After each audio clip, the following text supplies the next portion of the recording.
Gents, I just want to pause the episode for a moment to let you know about the Strong Men of Value Academy.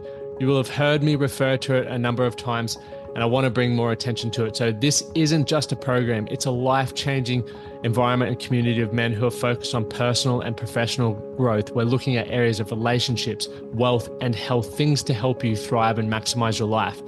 Imagine having bi-monthly one-on-one coaching sessions with myself, weekly group coaching calls, and an incredible brotherhood of high achievers by your side.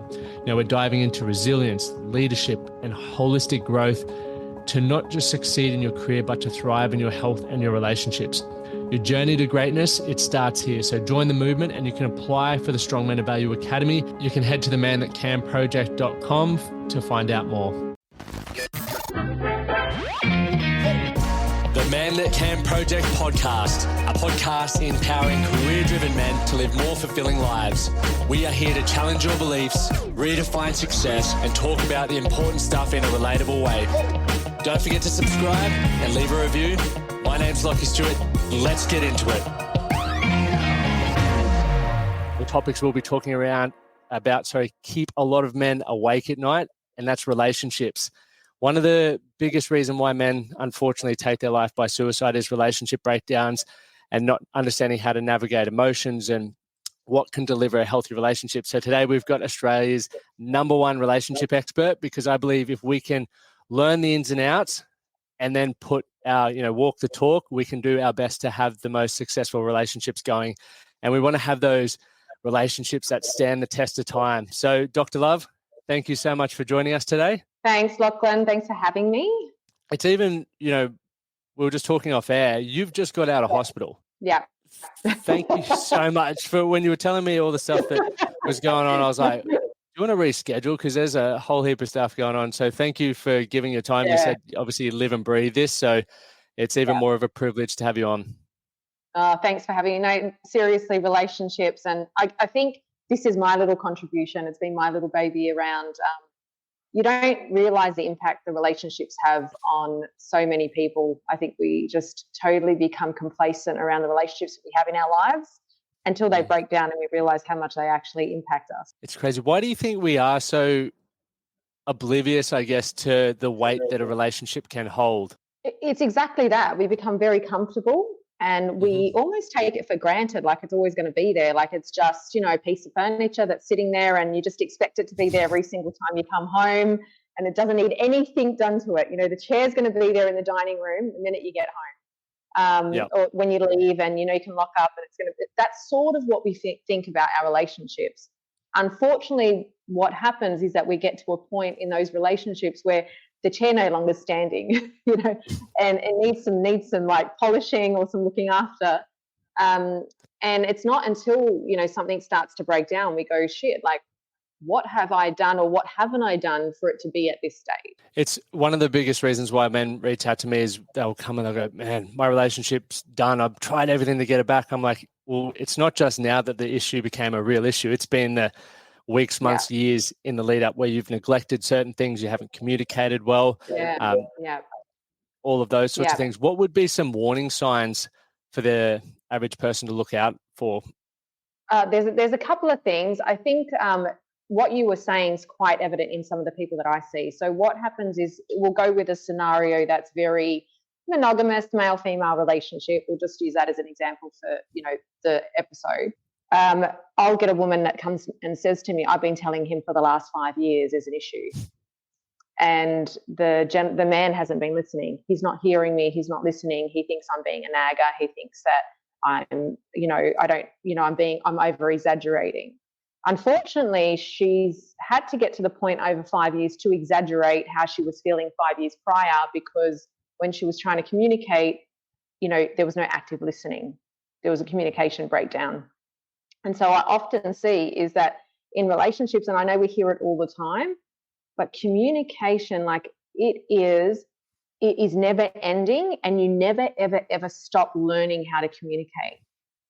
You don't ever communicate the same way forever. Communication is cyclical. Like you will communicate in a particular way as a teenager, going through your early 20s, 30s, 40s, 50s, 60s, 70s. Like it is a different form of communication. And so you can't become complacent with communication because everyone changes the way they receive information in different times of their lives. And I would say that is one of the things that show up continuously, whether the aftermath of having bad communication or not communicating well is infidelity, not being available, all the other things that happen.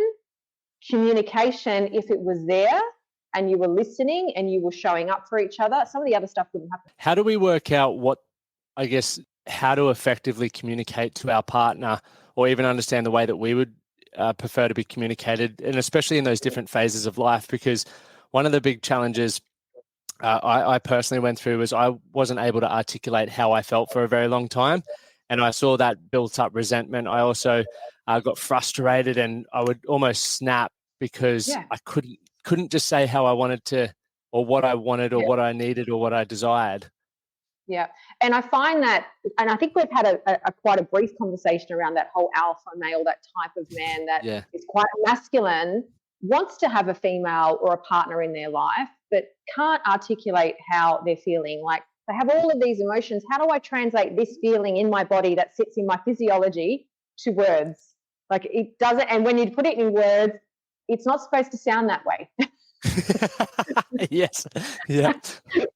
It's difficult because you've got, and the reason why you guys haven't had practice, like you haven't had practice in doing that. It's a new language. You guys communicated through physiology, body, short sentences, and that got you by until you are then with, let's say, a woman that can't get by with short sentences and just physiology, and there's so much more depth.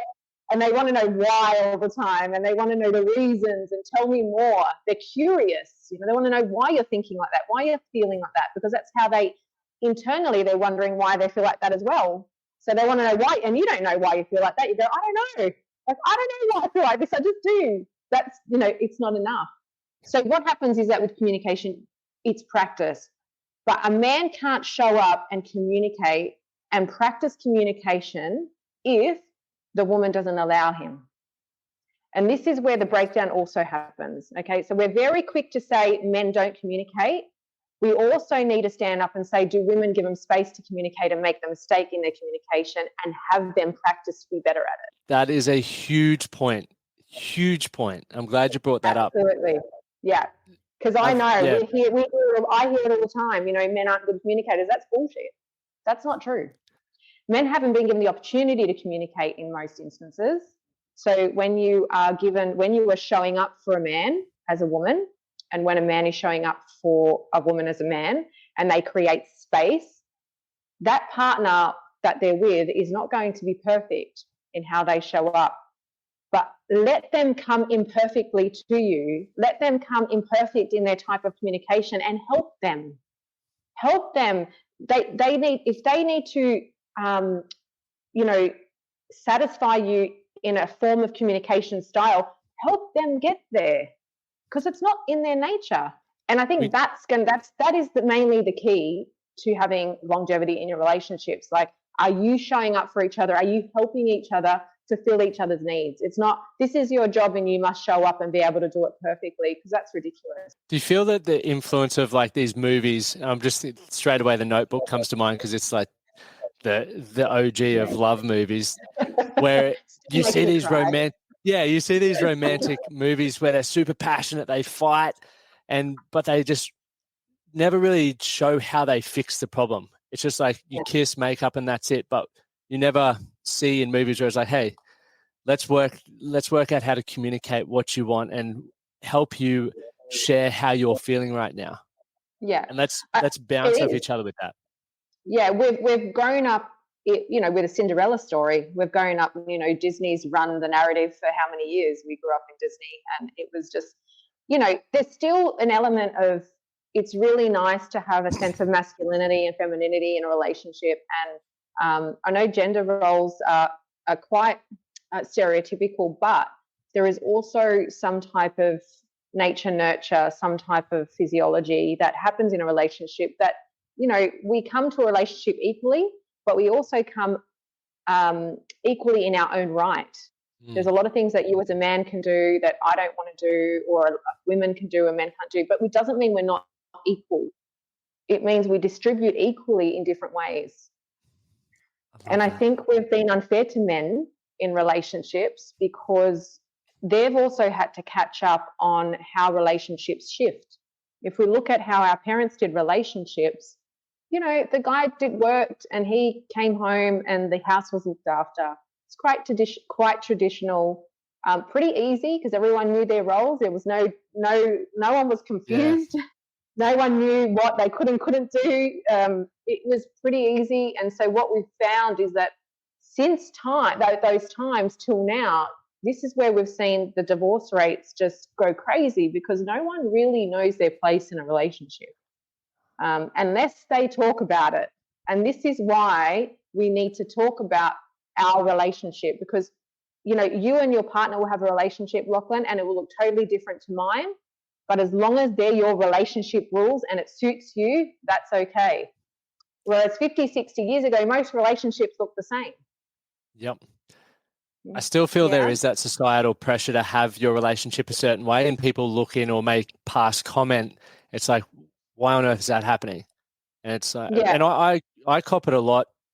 I have over the year, even with our move to the US, everyone's like, you're going to be this stay-at-home husband. I'm like, I run my own business and fuck off with those comments. Like, Amy and my relationship's unique. She has her career. I have my career. We support each other. We do all that and it works for us. But some people don't like that. And well, people don't like it because they don't know they wouldn't know how to navigate it. People don't like what they don't know, right? And really, it's not. Yeah, I think one thing that I've learned is it doesn't really matter what other people think as long as my relationship's healthy and it's feeling like we're loving it. That's all that matters. And I really hope, because once again, coming back to majority of the audience listening, they still are bound to those traditional styles of relationships, and things are evolving quite quickly. As you've mentioned there, the roles in relationships are changing, and every relationship's different. Every couple's individual is different. But if we don't learn to communicate what our wants are, what our expectations are, all we're going to do is grow apart. Yeah, exactly. And Lachlan, through your own experience, you said, you know, you went through a period where, you know, you wanted to communicate and you didn't, and it got all bottled up and it just came out as frustration and probably all the wrong words and could have even been taken as quite aggressive. So you're like, you know, why are you getting so angry? Like, why are you such an angry person? Like, just tell me how you're feeling, and you can't, right? And so what happened for you? Like, what helped you transition into being able to talk, being able to speak about what you're feeling? What was the you know, turning point for you? It was recognizing that I was about to blow the relationship up again. A guy said to me at the pub, so we all have I believe a lot of people have these like moments where we should take note, but we don't. And I got kicked out of a cab in Thailand in front of Amy's family. And I was like, probably need to sort this out. And then we were at a pub a couple of weeks later, and this dude at the pub said to me, because we were talking about, I can't remember the specific conversation, but my response was, that's fucking fucked. And this gentleman goes, how about you just learn to tell me what you really feel rather than using those words, because I have no idea what you're going on about. And that was the first time the penny dropped, and I was like, I don't communicate well. Like, I feel like I'm getting my point across, but I'm just using swear words or chunk words to say what I wanted to say. And then I recognized that was happening in my relationship. I realized that, when Amy might say, oh, you're such an angry person, I would go, I'm not. I'm frustrated that I can't tell you how I feel. And rather than me projecting that, I was like, I just need to learn how to tell you how I feel, and let's Google that. And that was the process. And I'm so much better, but I still have a lot of work to do. And I still, even was saying to Amy like 2 days ago when I was telling her about this podcast, I'm like, I'm so grateful that her and I communicate so well, to the point where we're always going back to what you said, we're helping each other navigate who we are and what we want and how we want to communicate in these different phases, which is cool. Yeah. I think what happens is that when you don't communicate well, and you would have found this in your past, is that you're almost, it's not bullying, but you're almost pushing your way through life. You're almost pushing your way through the situation rather than doing this sort of dance and making it work. And it's exhausting. it's actually exhausting for you guys. You don't realize, but you're carrying this big load of like emotions that you don't talk about, or things that are just sitting there, and you're just pulling through life. You know, you have to do work, you've got to provide, you've got to pay the bills, you've got to do the family, you've got to still be with the boys, you've got to train, and you're just, you know, running through life. But communication, there's an element of relief to that. But it does depend on the partner you're with. I will say that a lot, because if your partner's not going to give you space, like I know you were saying just about Amy, like she'll show up and you'll show up and you'll work through it. If your partner is not going to give you space or show up for you and hold space for you to get it wrong and then get it right, how do you make it work? Very challenging. And I feel that's where I used to build up resentment with ex-partners, was because I never had that space. And as you were saying, the roles that I was trying to fulfill, just from what I'd adopted, it wasn't even, hey, you need to do this. I just felt I had to do that, where it was, I need to provide, I need to protect, this should be done. All these expectations that I had, that I was projecting, that we never discussed. So when I would come home, one, I didn't have the balls to communicate it, because I don't like conflict. I tried to avoid that, because I would snap and I'd say something that I'd regret. Yeah, of course. And then that made me bitter. I'd come home pissed off, and nothing had even happened, but I'm just like, oh, it's good for you because you've been sitting there all day. I'm like, that's not healthy. Yeah. Well, that's the resentment. Resentment eats at relationships, in every part of your relationship. Like if I have couples come and see me, or if I'm working with people and they're not having sex, I know there's a resentment there for sure. Can we talk about that? Because I wanted to talk about that, because I've read a number of your blog posts, and for anyone listening, I'll have the link to the blog post. You write really, really well, and it's just I found it very easy to digest. It was like you're in my head, essentially. It's like the roadmap for what's going on in Lockie's head. But the sexual intimacy and the link with resentment. I know a lot of men experience resentment because they do feel they are out at work all day, and their wife may be at home looking after, doing, once again, no role is better or worse. It's like they're just different. And it's a team. It's a team. We need to look at it from a teamwork perspective, but resentment builds on both sides, and the sexual intimacy stops. And you start becoming mates. Yeah. Well, and maybe not even, just bad people. It depends on how bad the resentment is. But, sometimes you're not even mates. You can't even have a nice conversation. It's like, who are we? We're like two strangers living in a house, whereas before there was a point where we chose to live together because we loved each other or we were good together. But you're right, resentment breeds disconnection, and it's on both parts. It's both male and female, and it comes from not communicating, Lachlan. It comes from not actually listening to each other. That's where it comes from, because if you think back, coming home and being angry, and you're saying there was nothing you were really angry about, what was really the underlying issue? The underlying issue may have been that you didn't feel good as a man in that relationship, or you didn't feel valued, or you didn't feel worthy enough, or there was all these underlying issues of resentment that happened. And that would be on the woman's part as well. If she's quite resentful, I don't feel valued as a woman. I don't feel like what I'm doing here at home is enough, or he doesn't notice what I'm doing. It's all about him. And it's all this comparison stuff. Resentment can't breed when you are valuing each other and what you bring to the table. So, and it doesn't matter what it is, whether you go to work, you stay home and you look after the kids, or, Amy's at work and she's looking, whatever it is. If you value each other as human beings, not a picture of the person you developed in your head that doesn't exist. Okay. The Disney movie, right? If you value the person as a human, if I wasn't dating this person, or if he was just someone I met, or he was a friend, would I treat him this way? No, I wouldn't. So don't treat your partner that way. Just because you're a partner, you don't get a free pass to treat them like shit, right? Because you think they're going to be a piece of furniture sitting at home for however long. It doesn't happen like that. You don't get a free pass you don't do that. You always got to look at the relationship and say, what am I not doing? So when you're coming home feeling resentful, Lachlan, it's not what isn't Amy doing? It's what could I do better so that Amy feels valued, so she values me, right? This is how it works. Well, how do I show up better for her? Because if I soften her, a woman softens when they're valued, a woman softens when they're noticed, when they're appreciated. So when you soften her as a woman, she then comes and adores you as a man. Like, it just works. Not coming in and appreciating her and softening her as a woman. She's going to grow a set of balls. What does she need you for? Exactly. It's interesting. I read a book, The Way of the Superior Man, which I found very eye-opening. Yeah. And once again, one of those books where it's like, oh, this is inside my head. And I also felt like I got a inside scoop into a female's head. And I thought about that. I was like, would I want to be intimate with me now based off how I'm showing up in the relationship? And majority of the time, it's like, fuck no, you're lazy. You think you're adding value, yet which, yeah, you're out working. However, around the house, you're not doing a single thing. You're not picking your weight up. You're not doing these nice things that you once did in the dating phase of the relationship. It's all expectation now.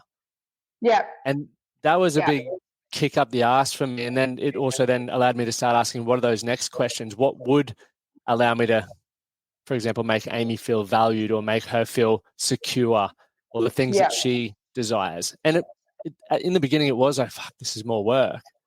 But the results and the less work. The connection that we've got is just like phenomenal. I've never seen anything like it felt anything like it from previous relationships. Yeah. It's so much harder to be resentful and angry than to just put in the effort and be really happy. Yep. And people go like, I do so much already. I don't want to do that. But what are you doing? You're going to work.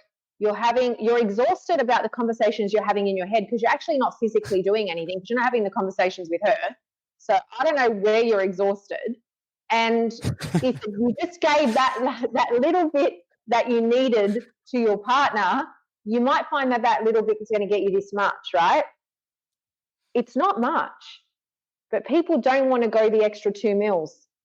They think it's 2 miles. It's not that. Just go an inch. It will get you a mile. It doesn't take much. You lean in. What do they need from me? Why is she resentful? Why is she being passive aggressive? What can I do to soften her? What is she needing from me?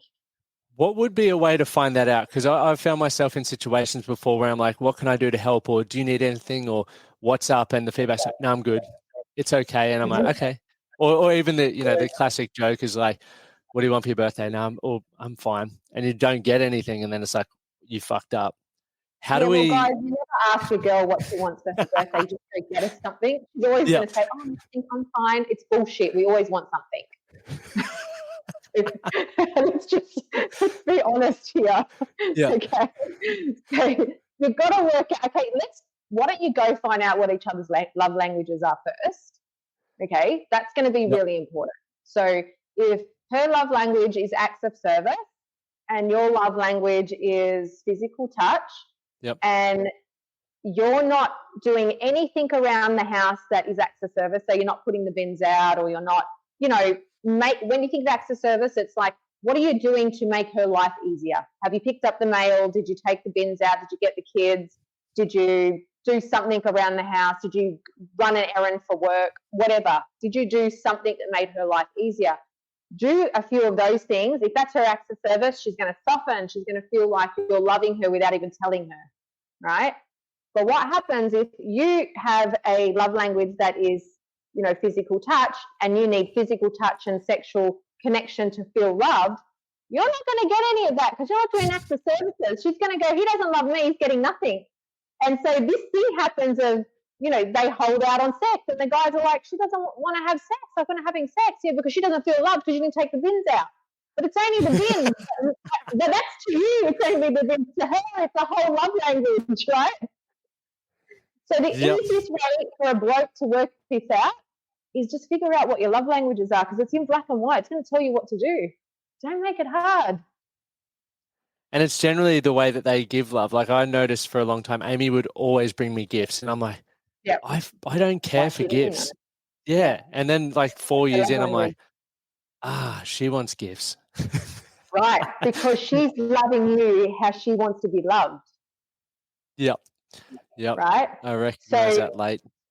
when you and this is a good tip for the guys that haven't gone down this road yet, it's if your partner is doing things and you're like, it's not really meaningful to you, but it is to them, it's giving you insight into maybe, hang on a minute, that's how she wants to be loved. That's why she's doing it to me, because that's her form of connection. But the easiest way is to just go on and jump online and do the test and work out what your love languages are. And there is a book dedicated to men that is just on the love languages, and it's the easiest audio book to listen to in the car or something. Just download it on Audible and listen to it when you're driving to work or coming home. I think it's only 4 hours, and it will give you the whole rundown of the book in literally a snapshot. And it's, I don't want to say it's dumbed down, but it's menified. It's menified. easy to digest. The way that makes sense. It's just got the important bits. Don't worry about the fluff. So the point gets across really quickly. So I would be downloading that book. If I was a bloke and I wasn't sure, I'd be downloading that book. I'd listen to it, and then I'd work out what love language I am and what my partner's is, and I'd start to love that way. I would start to give love to them the way they need to receive it, not the way that you need to receive it, because it could be totally different. And that's just the power. Like for me, it's taking responsibility about what I can control in the relationship, because I've also experienced and seen where people are like, no, I've tried something before, so it's her turn. It's like, stop playing this tit for tat bullshit. If you want it to work, take control of it, which means continue to upskill, learn the language, learn to communicate better, whatever it may be.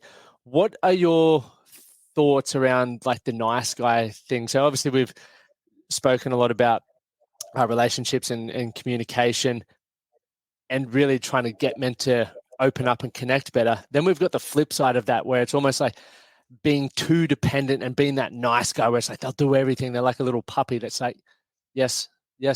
How does that impact a relationship? It goes the opposite way, actually. Yep. So it impacts the relationship. What actually ends up happening is the woman starts to lose respect for the man. That actually, in the end of when I see them coming, she has no respect for him whatsoever, because he's not a person. He's just totally a yes person. He's a people pleaser. And so what happens with people pleaser, men or women, it doesn't matter. But if you've gone down that road of being a people pleaser, people take advantage of you. And you lose substance. You're really not your own person anymore. You're the person that, they've created. They've molded you into something that they want. And you know what? It's just like a little toy. They get bored of you and they're on to the next thing. Okay? So there's a flip side around this. A lot of the yes men, unfortunately, are the ones that get treated badly. And this is where that narrative comes out, what the good guys finish last. Yep. It's not that the good guys finish last. It's probably the people-pleasing guys that finish last, because we see things like women being bored, there's infidelity on the woman's behalf.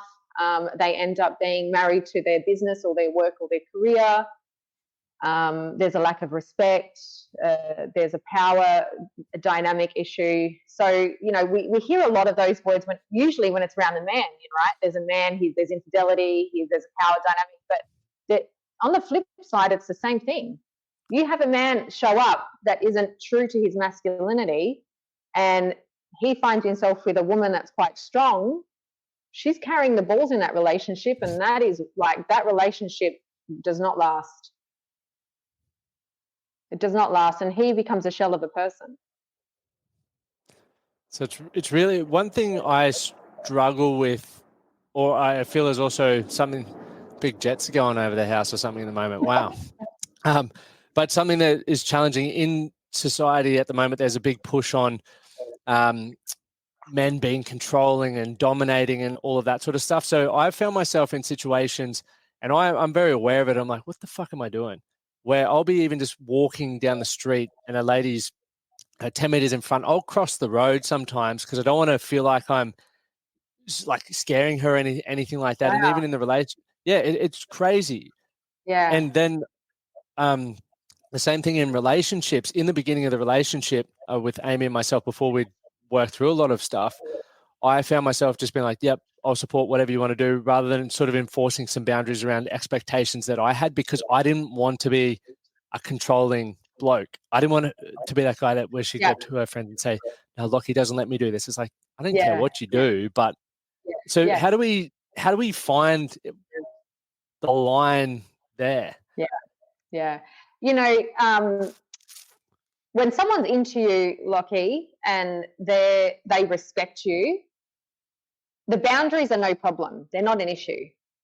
They actually want, those boundaries are there without you even saying it.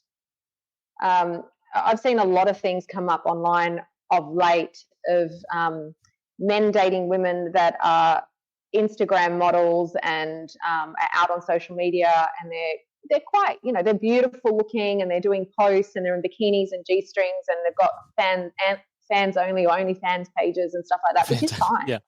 Yep. But then their partner is crucified when they're looking online at other women, or they like other women's posts. And there's been some interviews around them saying to the woman, but how is he in trouble, or how is he pushing the boundaries, or how is he not being respectful to you when you're also doing all of this on the other side? And it's a really difficult dance. So if they haven't had those if they haven't put those boundaries up initially, someone's going to get hurt, because they go in with the assumption, like you went in and said, I have these sort of boundaries. I'm uncomfortable with some things, but I don't want to say it because I don't want her to think I'm like jealous or controlling or insecure. So I just won't say anything, because not yet anyway. Right? Not yet. It's too early, or I'm not sure if I'm able to say this. Like, I don't know if there's a time when you actually can say that. Yeah. Or I think early on, like if you think you're going to be with someone, just say, like, this actually makes me feel uncomfortable. And it's not because I'm jealous, and it's not because I, am insecure. It's because I love you. It's because, I do want you to myself. Yeah. Yeah, I honor our relationship, and I want to keep it sacred, and I don't like to share. Like, it's okay to say that, you know. It's okay. And I think men are finding this very difficult right now, is how much can I say before I'm judged and being told that I'm insecure, or, you know, you're not a man, you can't handle that. Like, it's a really fine dance. I'm like, when did that conversation happen? No real man wants anyone else to be with their woman. It's that simple. No man wants the woman on display for everyone to just have a piece of, and they get the leftovers at home. No one wants that in a relationship. I don't care how many Instagram followers you have. It's going to create dramas in your relationship. So I think what needs to happen is that with those conversations, Lachlan, is that you have them straight up. You do have them straight up. You just say, look, these are my boundaries around relationships. Because what happens if you do this relationship for 6 months and then tell them, and they go, well, I can't meet that expectation, I don't want to do this, and you've wasted 6 months. Right? This is where values come in. This is where, you know, life goals come in. Are you guys on the same path? Like, are you guys even compatible? Why are you going to wait 9 months before you have those conversations? Just have them straight up. It gets easier as you get older, because you're like, I don't want to fuck around. You know, when you're 20, 19, it's a bit different. You're still working it out. You know, anything over 35, I reckon that you've got a free pass to go, hey, this is what I'm looking for. Yeah, you're definitely more clear on what it is that you want. So don't waste time. Just cut to the chase. Yeah. Save everyone's time. But that's, where it also ties into building that relationship with yourself and getting clear on what you want, what, as you mentioned, your values, your expectations, what life goals, all of that sort of stuff. Because people are in relationships where they are just staying there because they don't want to break up. It's like too hard to break up. And you're like, you guys are a mismatch, and you're holding back from the incredible life that's out there waiting for you, the incredible relationships that are out there waiting for you. Yeah, it's the thought of it. The thought of breaking up seems to be more painful than being in a relationship that's painful. Like, you've got to work it out. Like, you've got to weigh it up. Like, the pain you're in right now in this unhappy relationship, does it far outweigh the possibility of you finding love and being happy? You know, where's the pain sitting? Or is it that you may leave this painful and unhappy relationship, and maybe never find a relationship after that, but you could still possibly be happy on your own. Like you got to be realistic about, hang on, where am I heading? But a lot of us become codependent in relationships, Lachlan. And I think that's what happens in relationships. There's this codependency, and this is where like people become quite dysfunctional in their pattern of the relationship. So they're relying on each other, whether one person's relying emotionally on someone, psychologically, physically. It really involves an unbalanced or unhealthy dynamic in the relationship. And one becomes overly dependent on the other person. And that's where we see a lot of unhealthy, sometimes toxic relationships coming up. And that's why they stay in them, is because there's this codependency thing happening. Do you feel it's important then to have like weekends away with your mates, to have hobbies that don't involve your partner all the time? Absolutely, because you still want to be you. Like, you know, you don't really want to be in a relationship with, I mean, some people might, it doesn't work, but like a mirror image of you, because that's what happens when you stop to hang out with the boys, when you stop going with the boys, when you stop going, you know, camping or surfing, or you don't have that bonding time with the boys, you then almost become a mirror image of your partner. You're just doing whatever they want. You're becoming a yes person. You're becoming like, just really, you're going to lose your personality. And then that's when they lose respect for you. Like, you really have to have boundaries. Hey, this is important for me. This is who I am. This fills me up. It makes me happy. If your partner loves you, they would be saying, babe, you need to go. Even when you say, I can't be bothered, they're going to be encouraging you. You need to go. You need to have that time. Get the hell out of the house. It's so true. It leads into, like, I guess, let's just call it addiction for the easiest word to describe it. But the same with work or relationship. If you become too dependent on something and you sacrifice, you know, hobbies, time with mates, your health, and you do have a relationship breakdown. And it's why so many men struggle. Like, people think it's the ladies that are going to, or the women that are going to struggle most in a relationship. The men just fucking lose it. They do. They do. Because quite often it's like we don't have our health in order. We don't know who the hell we are outside of the relationship. We also, on top of that, don't understand our emotions, and most of us can't articulate how we're feeling. So it's just like a blender of chaos in our head, and it becomes too much. I have a soft spot for you blokes, because I see like the struggle that you have, because you guys can be so like black and white, like just so easy. You're in a relationship, that's it. There's nothing more to it. And then it's like, when it's over, it's like, shit, what the hell just happened? You're like sometimes oblivious to like a whole marriage. You've been there for 20 years and it's gone in like 6. You think it's gone overnight. It's been diminishing for the last like 5 years, but overnight it's gone. And then what you don't understand is that these women have been already mourning the relationship while they're in the relationship. So they've been letting go for the last 5 years, right? The sex is gone, the intimacy is gone, the lack of communication. That's been happening for 3, 4, 5 years. Whereas you're still thinking that you're invested in this relationship, and she's just going through something, and she's, I don't know, hormonal, or she's having a hissy fit. She doesn't have a hissy fit for 5 years, guys. There's something going on. You guys aren't having sex once a week, once at a fortnight at a minimum. There's an issue. If she's been tired for 5 years and you come home and she's like, oh, I'm tired, and that's been going on for 5 years, it's a red flag. Because a woman wants to be intimate with a man they're connected with. They don't not want to do that, because it makes them feel like a woman. So they've been telling you for that long, and then you think overnight your relationship's fallen apart. You think, hang on, they've gotten on with their lives really quickly. Well, it hasn't. They've just been mourning the relationship while they're in it. You guys mourn after. So you guys do what they did. You guys like mourn for 5 years after, or 4 years after, or 2 years after. Whereas they're moving on to a relationship, and you're thinking, she mustn't have loved me, because how quickly did she move on? No, buddy. She checked out 5 years ago or 4 years ago. Never thought about it like that. Yeah. So that's what happens. So you guys just do it after the relationship's ended. The woman's doing it while they're in the relationship. So that's probably an area to look out for, right? If you're not having sex once to twice let's say, sorry, once weekly or fortnightly at the worst case whatever scenario? your normal is. Like everyone's Yep. normal is different.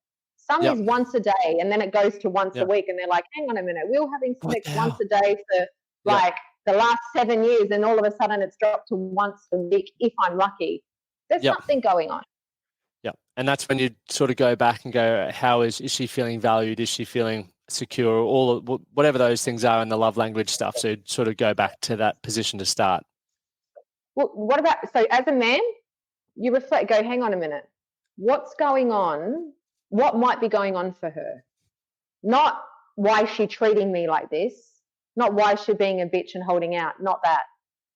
What might be going on for her? Okay, we're going to look outside the box, like almost pick yourself up out of your body and look at the situation from the top and go, right, that's me, that's her. Why might she be feeling like that? What's been going on right now? You may not be able to articulate it, but you can work it out in your head. You can go, okay, this happened the other day. I wonder if that's impacting her. You need to then approach her and say, can we talk? I just want to hear what's going on for you. Don't speak, let her speak. Don't try and fix it. Let her talk. She will tell you if she needs you to do something with it. But let her tell you what's going on. I don't like how you did this. Sometimes it feels like shit when you feel attacked. Let her tell you what you feel, why she feels like shit. Just let her tell you. If you could do anything as a man is to stay there and let her and feel a little bit uncomfortable when she's telling you something that, you know, maybe you don't agree with, or maybe from your perspective you don't see it that way. But if you could just listen to her in that chaos moment that she's got and not react, she will start to trust you emotionally. When a woman trusts you emotionally, their body follows. Okay? When they don't trust you emotionally, shut down, bodies here, like they're so separate from their emotions in their body. It's like we disassociate. It's like trust, lean in. Trust, lean. If I don't trust you, we're leaning out. Because if I can't trust you with my emotions, I'm not trusting you with my body. Sounds so, it simplifies it, right? Like it gives me something to look at, what could be going on, and then what can I do to support or help to improve your situation, which will then ultimately improve the whole relationship. Yeah, and you might think, oh, God, that's ridiculous. Or, oh, my God, I can't believe she thinks this whole big thing over this little transactional conversation, right? But if it's big for her, it's worth then, nipping it in the butt. Because how many big things need to be added on to what's going on for her before you go, oh, can I help you with that? And it's too late.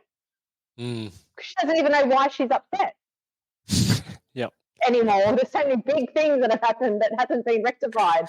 Closure around these things are really important. That damages the relationship. Is that when you have an argument, a disagreement, there's a miscommunication and it's not dealt with, it's swept on the carpet, or you just kiss and make up and haven't spoken about it, that damages relationships. The conversation you should be having if you have an argument or something damaging has happened and it's created conflict, you should be sitting down, or you should be able to have a conversation and say, how can we not do that next time? What can we do different?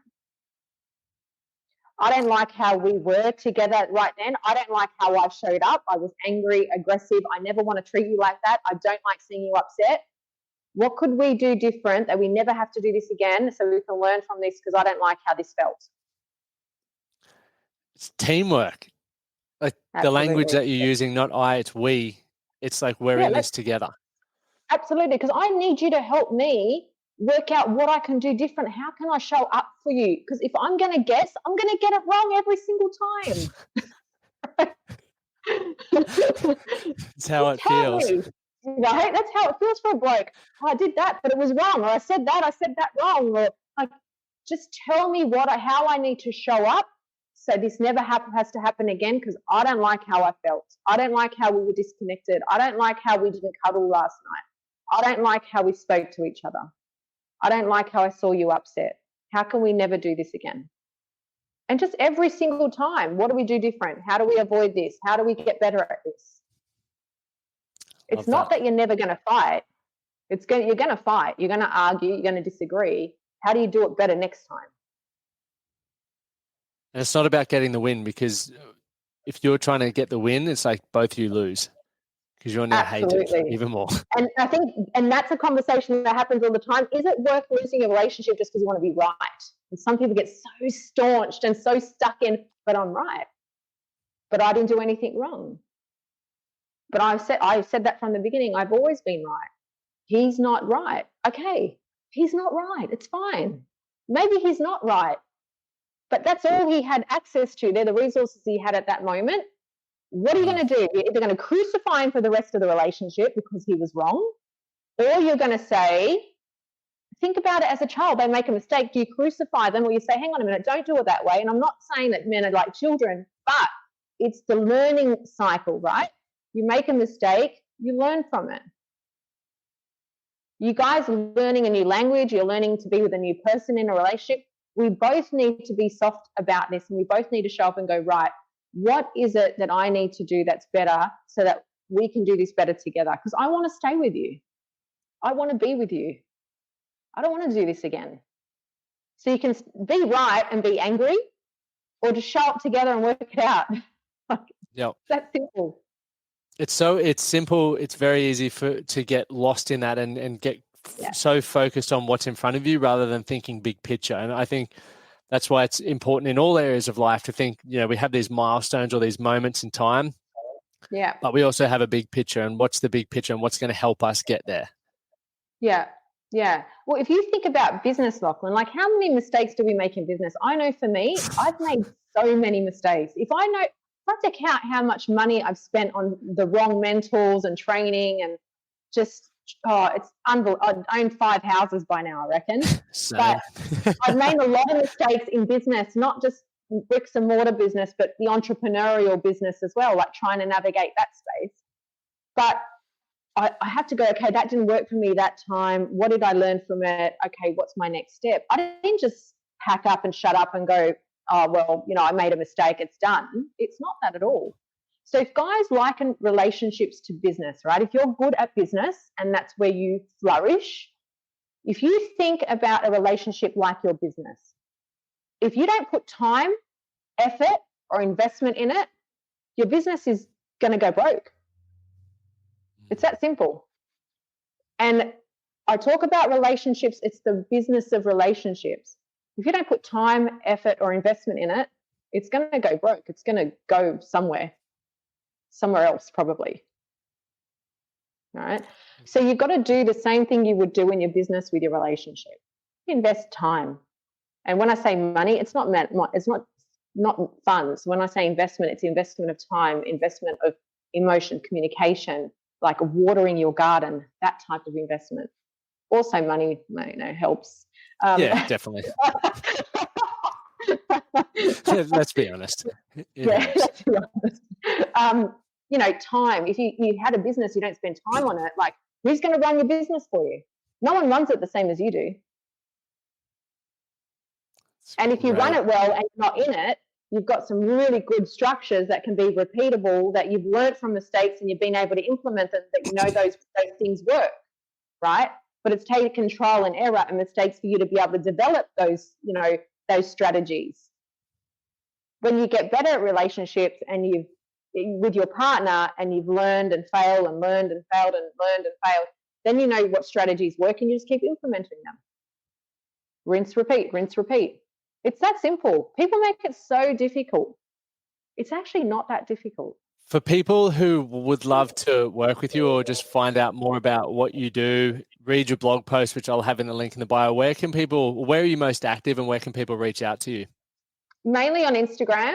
I have workshops throughout the year as well that are coming up, so we'll keep an eye out for those workshops coming up. But if you DM me, send me an email, you can get me. So Instagram's dr.lurve, so Dr. Love, and email's just info@drlove.com, website's www.drlove.com. Anywhere there. I'm pretty good.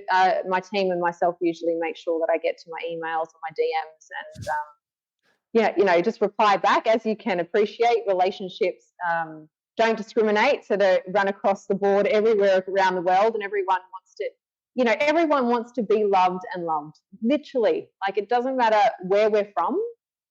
Everyone wants to have some type of connection that feels good. And I think it's such an important thing to work on. I'm a massive believer, and you mentioned you've wasted, you've made mistakes, but you've wasted money on certain coaches and courses. Some of the best money I've ever invested and time is been on things that are going to improve my relationship. So anything around communication, understanding love languages, getting people just to even look externally at my relationship of where I'm not showing up in the way that I maybe think I am has been extremely beneficial, because I don't want to be one of those guys who fucks up a relationship where it's on me. It's the things that I could have changed. Yeah. I would say if you're a bloke and you've had maybe some past issues around relationships, like, be proactive. Like, if you do want to go into the dating or, area, if you want to meet somebody, maybe be proactive now prior to doing that and going, like, what worked for me and what didn't work in those relationships? Like, what are my attachment styles? How was I codependent, or was I even codependent? What behaviors did I have that created that probably contributed to the breakdown of the relationship? It takes two to tango, right? So what is it for you that was showing up that wasn't conducive to keeping the relationship there for a long time? So being proactive is important, whether you're single or in a relationship. Like you said, you can have someone come in and go, hey, we've got a pretty good relationship. We tend to get gridlocked around this topic. How can we work through just that? Everything else is good, but there's this is one topic, and sometimes it's the in-laws or the brother or the sister or money or finances. It could be just one area in relationship that you get gridlocked and you just can't work through it. Why would you allow that one area of gridlock impact the rest of your relationship when you can come and see somebody, a third party, and we'll go, all right, let's look at it. Let's lay it on the table, third party, helicopter view. Let's be realistic around this, remove the emotion, and let's work out a strategy that's going to work for both of you. And you're like, yep.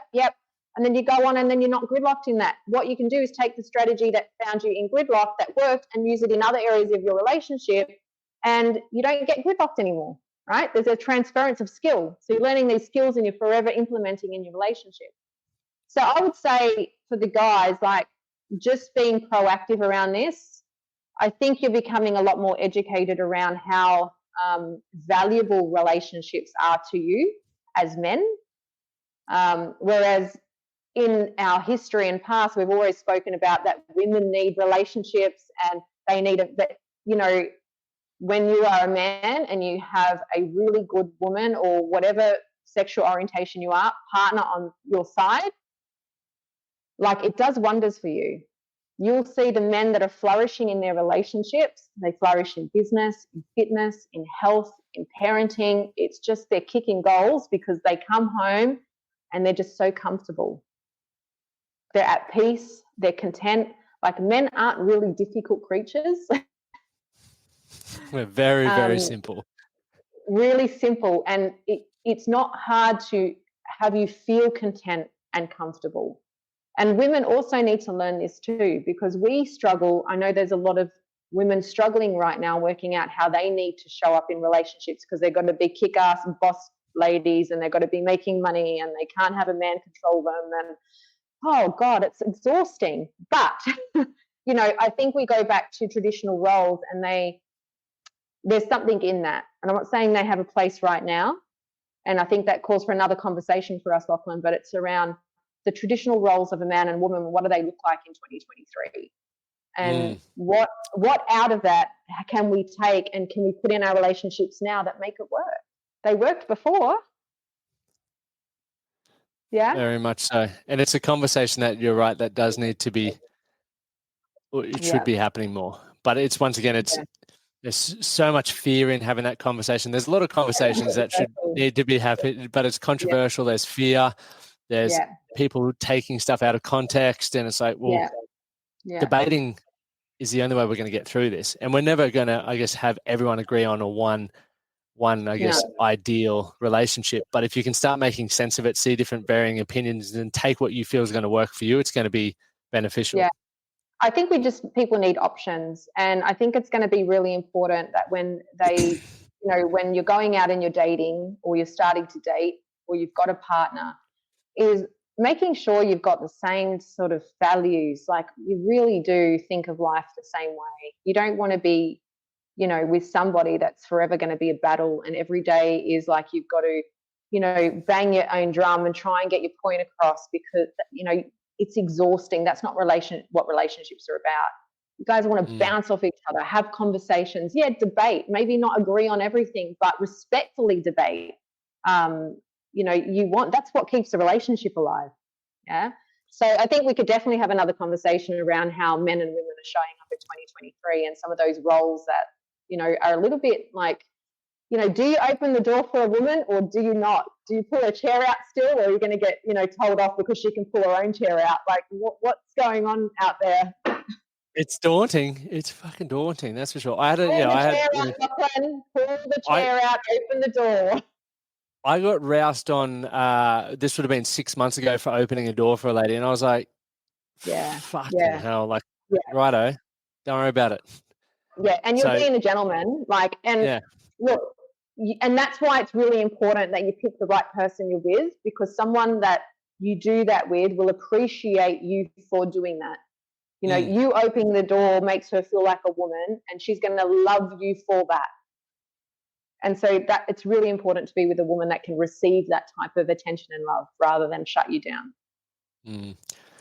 Dr. Love, everyone, thank you so much for coming on. For those who really enjoy this episode, I've taken away so much, and I really can't wait to re-listen to like little segments and then start challenging it and thinking about it in my own way and creating some actionable and implementable steps to improve my own relationships. But you can engage in the Spotify link and ask questions, because I'm sure we're going to have another conversation. Shoot them through. If they've got questions, we can jump on another podcast and we can just go through them and see, you know, we'll try and answer most of them if you want. I think we just scratched the surface. Like, we covered a lot, but I think there's a lot of anything that we wrote down, by the way. Yeah, I know. I'm glad I didn't throw that in the intro in the beginning. Yeah, for everyone listening, I had 3 like key areas I wanted to hit, and then Dr. Love's like, yeah, that's fine. We'll just go with it, and then we just went with it, and it worked out really well. Yeah, good. All right, we can do that next time. It's fine. Yeah, we've got the next one sorted. Yeah.